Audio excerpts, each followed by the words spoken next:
The process of printing can be traced as far back as 710 AD, in which the technique of woodblock printing was used to create the very first printed book. This process was long and tedious, and often difficult to replicate.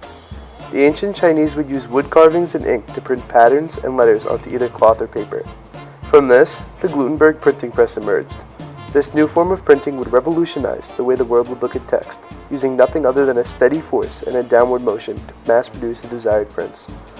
The race to increase the efficiency of replication then led to the creation of the movable type press, the typewriter, and in the heart of the technological movement, the first digital printer.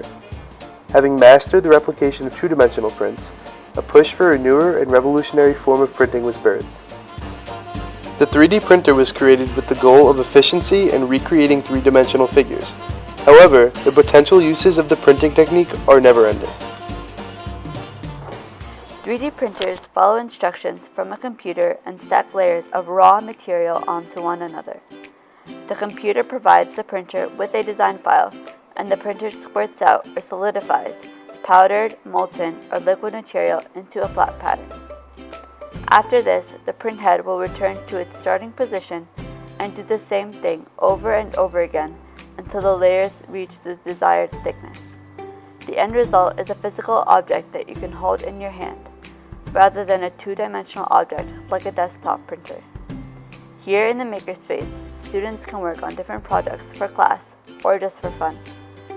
There are 3 MakerBots, which print items in solid form, 1 liquid printer that solidifies in light, a laser cutter, vinyl cutter, and a vacuum former.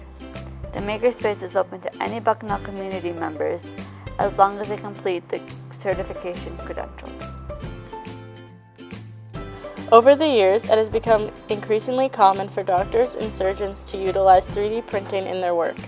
This is due to the immense possibilities that technology provides, including tissue and organ fabrication, prosthetics, implants, anatomical models, and pharmaceutical research. The printers are able to make models on computers come to life and help many surgeons and nurses prepare for big surgeries, such as organ transplants and removing tumors. 3D printing could potentially save many lives, and even though the medical applications are currently on the rise, the industry is still quite small. As of October 2014, 3D printing was a $700 billion industry, with only $11 million of that going toward the medical side. However, it is expected to increase to an $8.9 billion industry, with $1.9 billion of that going towards medicine, which would be a 21% increase.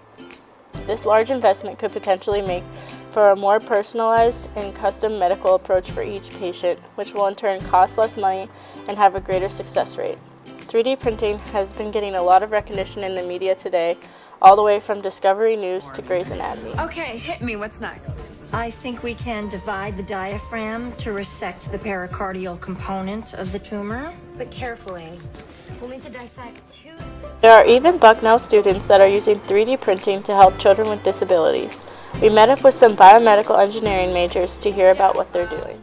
I recently founded a chapter of eNABLE at Bucknell. eNABLE as an organization is a global network of volunteers across the world who basically sign up with a 3D printer and willingness to help and 3D print these open source design hands for children in need.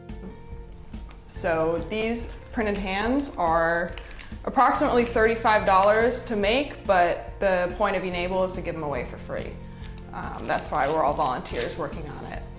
And they're purely mechanical, so there's no motors, no sensors. All it is a simple wrist motion that closes the fingers and opens them again.